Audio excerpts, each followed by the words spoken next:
अब कई बच्चों के मन में ये डाउट होता है दो पॉइंट्स को लेकर के, सर एक पॉइंट होता है सेंटर ऑफ मास COM और एक टर्म होता है COG, it mean centre of gravity.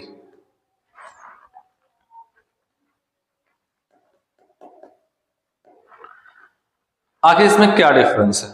ठीक है, तो मैं आपको बता दूं, सेंटर ऑफ मास और सेंटर ऑफ ग्रेविटी जो भी 10+2 के एग्जाम है, लगभग 95% में मास डिस्ट्रीब्यूशन भी सेम होता है और आपका ग्रेविटेशनल एक्सेलरेशन जो उसमें लोड यानी कि वेट लगाएगा, फील कराएगा, दोनों के यूनिफॉर्म डिस्ट्रीब्यूशन होते हैं।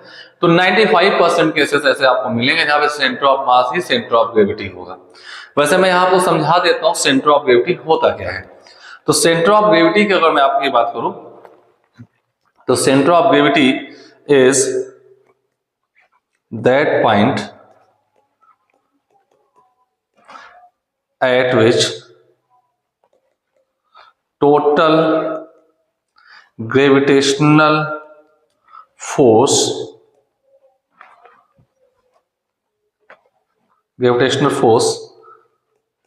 acts। किसी बॉडी का वो फिक्स पॉइंट जिस पर बॉडी के टोटल ग्रेविटेशनल फोर्स को लगते हुए एक्ट होते हुए माना जा सकता है, वो सेंटर ऑफ ग्रेविटी होता है। और सेंटर ऑफ मास की डेफिनेशन मैं ऊपर लिख चुका हूं। 95% में दोनों इक्वल होते हैं। तो मैं बता दूं कब कब इक्वल होते हैं, कुछ पॉइंट वाइज यहां आपको एक्सप्लेन कर देता हूं ये दोनों कब कब इक्वल होंगे। ठीक है, तो जैसे मैंने कुछ एग्जांपल्स ले लिए। लेट सपोज पहला केस है, फर्स्ट पॉइंट, ये एक यूनिफॉर्म रॉड है, जैसे यूनिफॉर्म रॉड, ये एक यूनिफॉर्म रॉड है, इसका लेंथ L है, तो इसका ज्योमेट्रिकल सेंटर जो ये है यहां पर, this one is geometrical centre C, तो ज्योमेट्रिकल सेंटर है यानी कि मिड पॉइंट है। तो अगर इसका मास यूनिफॉर्म है, मास डिस्ट्रीब्यूशन यूनिफॉर्म है, मास डिस्ट्रीब्यूशन अगर इसका यूनिफॉर्म है तो इसका geometrical centre he centre of मास होगा, C पॉइंट ही इसका सेंटर ऑफ मास होगा। अब दूसरा पॉइंट, सेंटर ऑफ ग्रेविटी कैसे पता करेंगे, इसका क्या होगा? तो आप ऐसा कर सकते हैं, बॉडी के ढेर सारे छोटे छोटे टुकड़े मान लीजिए, लेट अस सपोज DM, और आइडेंटिकल पीसेस ले लीजिए ऐसे, हर एक आइडेंटिकल पीस को मान लीजिए, हर एक का मास DM है, तो हर एक पे एक फोर्स लगेगा DM इंटू G, ग्रेविटी। हम मान लेते हैं यहां से यहां तक बॉडी के एक एंड से दूसरे एंड तक जो ग्रेविटी है वो भी यूनिफॉर्म है, यानी कि ग्रेविटी की वैल्यू चेंज नहीं हो रही है, G कांस्टेंट है। तो एक सेंटर ऑफ मास तो ज्योमेट्रिकल सेंटर हो जाएगा C पॉइंट पर ही। If gravity is uniform, it means constant everywhere in all the sections of this rod. तो हर एक सेम DM मास में सेम लेंथ का मास DM होगा और उस पर फोर्स DM इंटू G लगेगा। ऐसे लॉट ऑफ सेक्शंस होंगे, सब पे ऐसे लगेगा। तो इन सारे फोर्सेस का रिजल्टेंट जो होगा वो इस पॉइंट से पास होते हुए माना जा सकता है। This one is FG, gravitational force net. आप देख रहे हैं इसके लेफ्ट में जितने फोर्स होंगे राइट में उतने हो, तो उसका रिजल्टेंट इस पॉइंट से होते हुए माना जा सकता है। तो इस पॉइंट को हम सेंटर ऑफ ग्रेविटी कहेंगे। तो C पॉइंट ही आपका सेंटर ऑफ ग्रेविटी हो जाएगा। तो ये कंडीशन है कि मास डिस्ट्रीब्यूशन यूनिफॉर्म है, ग्रेविटी भी बॉडी में यूनिफॉर्म है, तो सेंटर ऑफ मास और सेंटर ऑफ ग्रेविटी दोनों ही सेम पॉइंट होंगे और ये बॉडी का ज्योमेट्रिकल सेंटर होगा। ठीक है, अब कुछ कंडीशन देख लेते दूसरी, 3 कंडीशन मैं यहां बताता हूं। सेकंड कंडीशन, रॉड ये है,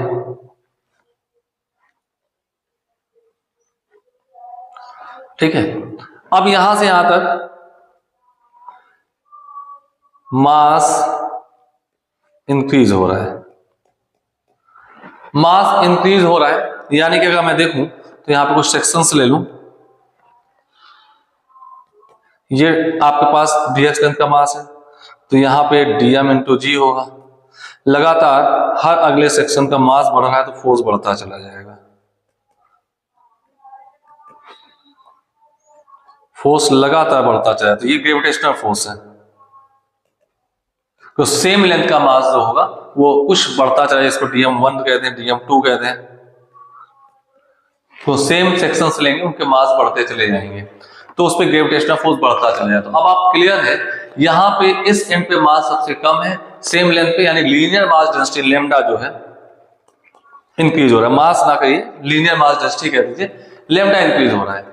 तो यूनिट मास लेंथ पे जो मास आएगा वो बढ़ता चला जाएगा, बट जी इज कांस्टेंट।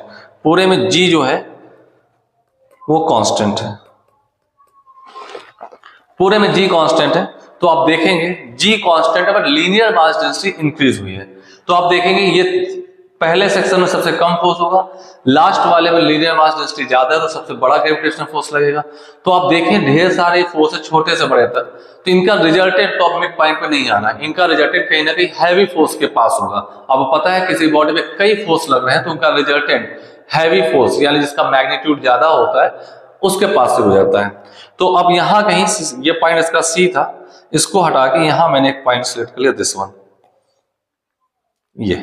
तो सपोज इस पॉइंट को ओ को कह दिया, तो यहाँ पे ओ पॉइंट जो होगा वो सेंटर ऑफ ग्रेविटी होगा, यानी वो ज्योमेट्रिकल सेंटर पर नहीं होगा। ठीक है, अब क्योंकि यहां से लेकर वहां तक लीनियर मास डेंसिटी बढ़ी है, तो कहीं ना कहीं इनके कैलकुलेशन में मैं आपको रिजिड बॉडी में बताऊंगा, तो ओ पॉइंट ही इसका सेंटर ऑफ ग्रेविटी भी आएगा, सेंटर ऑफ मास भी आएगा। तो इस केस में भी दोनों ही सेम पॉइंट होंगे, but this is not centre, geometrical centre, geometrical centre, ये पॉइंट ज्योमेट्रिकल सेंटर नहीं, ज्योमेट्रिकल सेंटर ओ है, जबकि सॉरी सी है, जबकि इसका सेंटर ऑफ मास और सेंटर ऑफ ग्रेविटी दोनों एक ही पॉइंट पर है। तो आपने देखा मास डिस्ट्रीब्यूशन बदल जाने से भी इस केस में पर्टिकुलर आप देख पा रहे हैं centre of mass centre of gravity same आ गया। अब एक तीसरा पॉइंट लेते हैं। अब इस पॉइंट में मैं आपको ऐसा पॉइंट दिखाऊंगा जिसमें आपको सेंटर ऑफ मास और सेंटर ऑफ ग्रेविटी अलग अलग पॉइंट होंगे। तो चलिए उस पॉइंट को देख लेते हैं। ये एक रॉड है हमारे पास,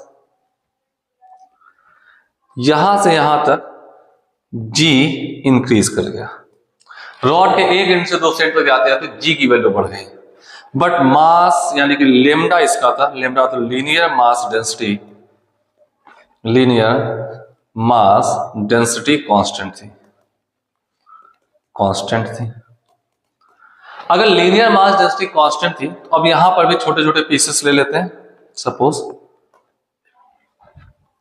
ये देखिए, तो हर पीस का मास तो सेम होगा, हर पीस का मास डीएम, सबका मास डीएम होगा, डीएम डीएम आप देख पा रहे हैं।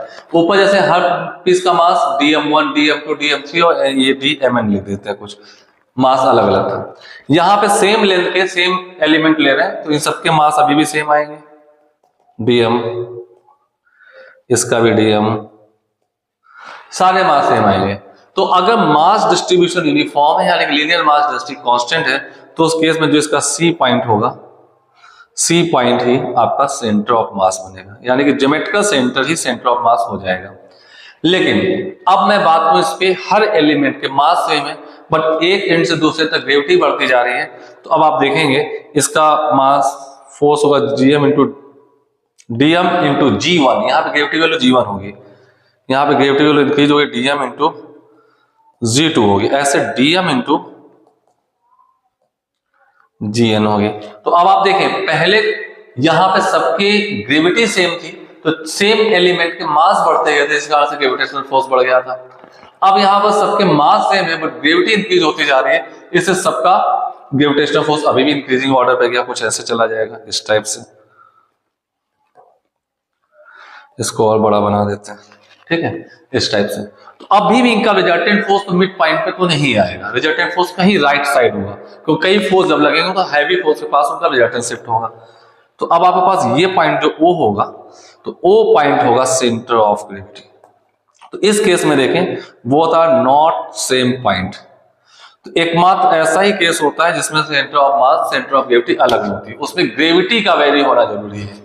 बॉडी के एक सेक्शन से दूसरे सेक्शन जब तक जाते हैं ग्रेविटी वेरी होगी, और बाय डिफॉल्ट यहाँ पे वेरी हो रही है तो अलग दिख रहा है। कुछ ऐसे भी केस हो सकते हैं जहाँ पे इंक्रीज हुई फिर डिक्रीज हो गई, पहले यहाँ से आते इंक्रीज को तो फिर डिक्रीज को तो वेरी कर रहे हैं, तो भी सेंटर ऑफ मास मिड पे आ जाता है। वो कई वेराइटीज हो सकती हैं, बट इसका कोई कैलकुलेशन आपको नहीं पूछा जाएगा क्योंकि सारे एक्सपेरिमेंट अर्थ सरफेस पर हैं और अर्थ सरफेस पे थोड़ी बहुत लेंथ है 10, 20, 50 मीटर में, इसमें ग्रेविटी वेरी नहीं करती। हाँ, इसमें वेरी कर जाएगी अगर ये आपकी रॉड की लेंथ अर्थ की रेडियस के कंपेरेबल हो। लगा दी डायमीटर के बराबर अर्थ की रेडियस, डायमीटर के बराबर 12,800 किलोमीटर ले लीजिए, आप देखेंगे एक एंड से लेकर दूसरे एंड तक ग्रेविटी वेरी कर जाएगी, तो सेंटर ऑफ मास कहीं अलग होगा और सेंटर ऑफ ग्रेविटी कहीं अलग होगा। तो ये ऐसे पॉइंट है, तो डोंट बी कंफ्यूज, ये वेरी करने वाला केस आपके में बिलोंग नहीं करे, चाहे आईआईटी मेंस हो चाहे एडवांस हो। बस कॉन्सेप्चुअल आपसे पूछा जा सकता है कब कब ये अलग होंगे, तो मैंने आपने कॉन्सेप्चुअल बता दिया। 3 केस है, जिसमें लास्ट वाले केस में जिसमें जी वेरी करेगा, किसी भी तरीके से मैंने इंक्रीजिंग लिख दिया है।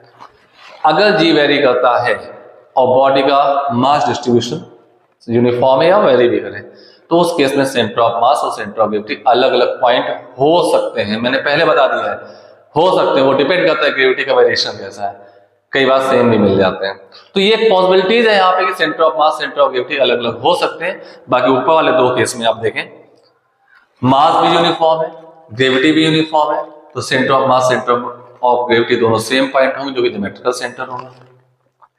ग्रेविटी यूनिफॉर्म थी but linear mass density increase हुई है, तो उस केस में भी centre of mass centre of gravity दोनों सेम पॉइंट होंगे, but that is not the geometrical centre, उससे अलग कोई दूसरा पॉइंट होगा। बट सीओजी और सीओ अब दोनों सेम पॉइंट अभी भी आएंगे। तो ये एक बेसिक डिफरेंस था, कई बच्चों के बीच में मन में ये डाउट होता है कि centre of mass and centre of gravity में क्या डिफरेंस है। तो समझना एक बहुत इंपॉर्टेंट चीज थी, तो इसको ध्यान से देखें और समझिए क्या चीज होती है।